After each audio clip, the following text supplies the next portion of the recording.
네, 오늘과의 당잠사입니다. 당신이 잠든 사이 전해진 소식들 확인해 보시죠. 모처럼 만에 주말 동안 좀 편하게 휴식을 취하셨을 것 같습니다. 주말 사이에 미증시 간만에 보는 반등다운 반등, 시원한 상승세를 연출했습니다.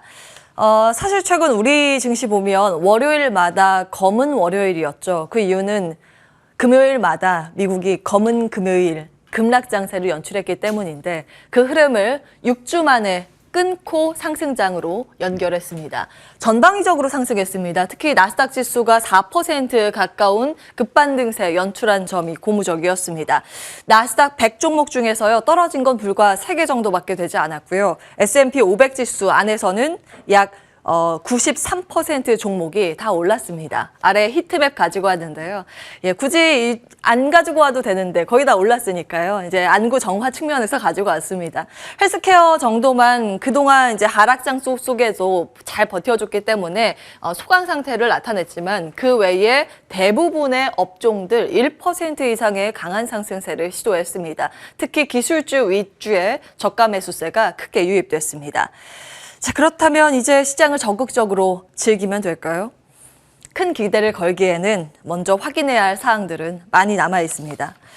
S&P 500의 12개월 선행 주가 수익 비율을 정리해봤는데요. 현재 16.6배 수준입니다. 이게 10년 정도 평균치가 16.9배고요. 5년 평균치가 18.6배입니다. 지금 10년 평균도 5년 평균도 다 밑돌고 있는 상황이죠. 그래서 주가가 싸다라는 공감 심리가 일부 형성이 돼 있는 상황이고요. 단기 반등을 노린 저가 매수세가 있는 자리였다라는 분석이 많습니다. 애플 보실까요? 사실 애플 같은 경우에는 고점 대비 20% 밀리는 베어마켓, 이제 약세장에 진입한 게 마지막 진입한 기술주였습니다. 전날 베어마켓에 하루 진입했다가 그 다음날 바로 탈출하는 모습이었습니다. 애플은 한 3%의 플러스권이었고요. 저가 매수세가 유입됐다는 분석 이어지고 있습니다. 다음 보시죠. 지난주 금요일에 말씀드린 CNN이 제공하는 공포 탐욕 지수인데요. 그때 6을 기록했다고 말씀드렸습니다. 사상 최저에 볼 수 없었던 정말 극도의 공포 심리가 유입이 됐습니다. 그런데 이 부분을 하루 만에 일단은 좀 완화되는 흐름이 포착됐고요. 전날에는 12포인트로 마감이 됐습니다. 그러니까 기술적 지표도 10년 내 바닥 수준이었고 공포 심리도 본 적 없는 이 최악의 상황이었기 때문에 어쩌면 죽은 고양이도 바닥에서 툭 튀어오른다는 데드캣 바운스가 나올 만한 자리였다라는 분석이 힘을 얻는 내용들이지 않을까라는 생각을 해봤습니다. 다음 보시죠. 여기에 뉴욕 증시도 전날 아시아 증시도 특별한 큰 호재 없이 모두 강한 상승세를 시현했는데요. 그래서 이번 주의 방향성이 더욱더 중요하겠습니다. 자, 매도세가 어느 정도 일단락된 가운데 연출된 상승일 수 있어서 그 반등이 조금 더 이어질 수 있다고 예상하는 그루들이 월가에서 좀 있었습니다. 하지만 여전히 인플레이션에 대한 우려가 수그러들지 않는 한 시장이 다시 그 예전의 상승세, 대세 상승을 타기란 쉽지 않을 거라는 분석이 우세했습니다. 특히 메릴 린치와 시티그룹에서 경고의 목소리를 냈는데요. 시티그룹의 투자자 노트를 보니까요. 지금 거품이 터지고 있다면서 당분간 주식시장에서 돈 벌 생각을 접어두라고 직접적으로 언급도 했습니다. 그야말로 예측보다는 대응의 영역으로 접어들고 있습니다. 시장이 올라서 묻힌 감이 있는데요. 다음 보실까요? 소비 심리가 좀 악화된 것으로 나왔습니다. 5월 미시간대 소비자 심리지수가 발표됐는데요.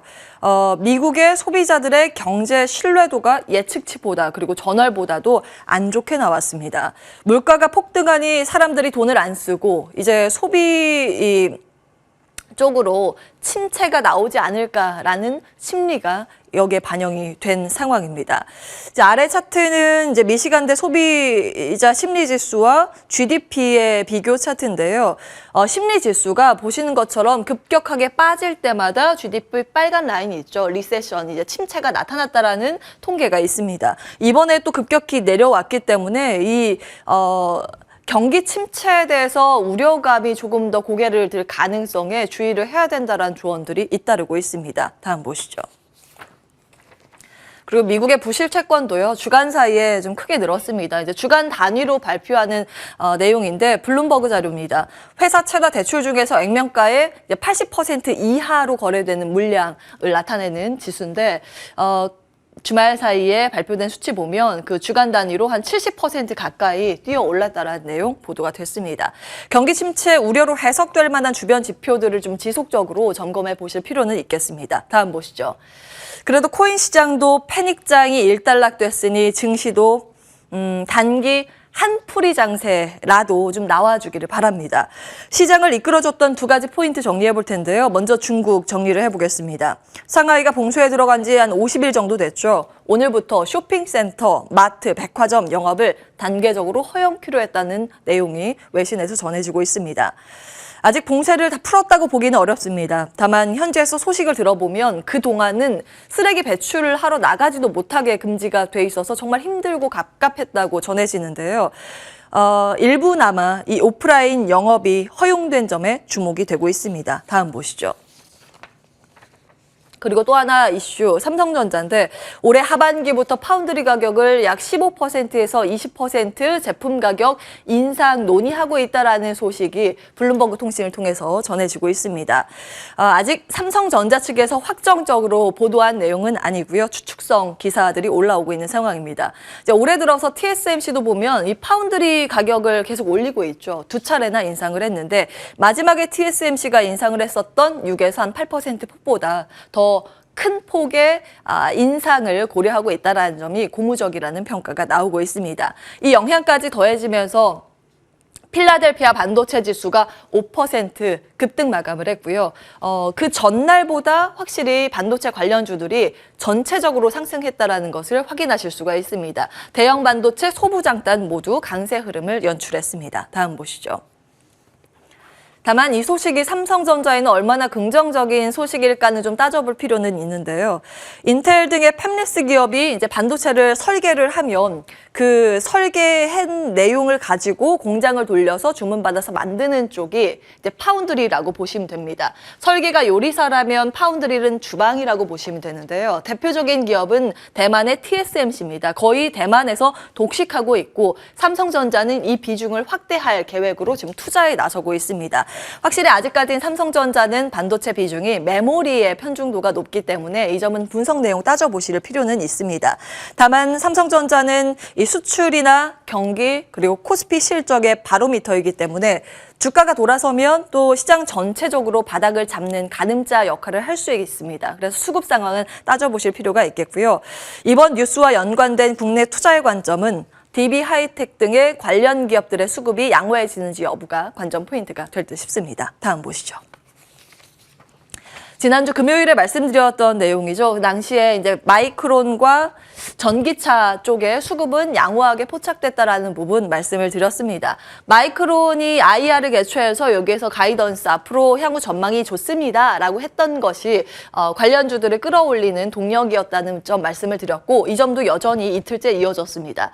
이 밖에 이제 테슬라는 하락했지만 전기차의 성장성이 부각됐다라는 점 말씀드렸는데요. 이것도 좀 이틀째 이어졌고 관련 주식들의 상승세가 전방위로 확산된 부분이 특징적이었습니다. 다음 보시죠. 테슬라는 중국 상하이 공장이 조업 재개된 이후에 처음 수출이 이루어졌다는 소식 주목을 크게 받았습니다. 이와 함께 이제 테슬라도 상승세에 가담하는 모습이었고요. 그리고 미국의 기름 가격이 연일 부담이긴 합니다. 현지에 있는 분들의 이제 목소리를 들으면 차 몰고 다니기가 정말 겁날 정도라고 하는데요. 미국 가솔린 가격이 3일 연속 사상 최고치를 기록하다 보니 기름 말고 전기로 달릴 차가 앞으로 더 필요하지 않을까라는 관심도 측면에서 올라간 부분을 확인하실 수가 있습니다. 상승률이 다 빠졌네요. 이 관련 기업들이 두 자릿수 급등세를 시현하기도 하는 모습 인상적이었습니다. 특히 기존의 전기차 관련 기업뿐만이 아니라 전기차 충전 관련 기업들까지 급등하는 모습 눈에 띄었습니다. 다음 보시죠. 주말 사이에 주목받는 뉴스 기사도 좀 볼 텐데요. 최근 인도에서는 40에서 50도에 달하는 기록적인 폭염으로 밀 생산의 차질을 겪었었는데요. 결국 밀 수출 금지 카드를 꺼내드렸습니다. 인도도 이제 식량 안보에 집중을 하는 모습이죠. 안 그래도 우크라이나가 상당한 비중의 밀 생산 수출국이었는데 전쟁으로 인해서 밀 가격 폭등으로 이어졌고 이번에 추가된 소식 계속 체크는 해보셔야겠습니다. 이 소식은 주말에 또 전해진 내용이라서 아직까지 원자재 시장에 이 부분이 반영되진 않았습니다. 오늘 밤에 개장된 원자재 시장의 반응도 함께 확인을 해보셔야겠고요. 자, 이렇게 되면 라면, 빵, 과자 가격 인상 압박이 가능하다는 분석으로 이어질 수 있겠죠. 지금 증권가에서 음식료, 식자재 이런 쪽의 분석이 나오고 있습니다.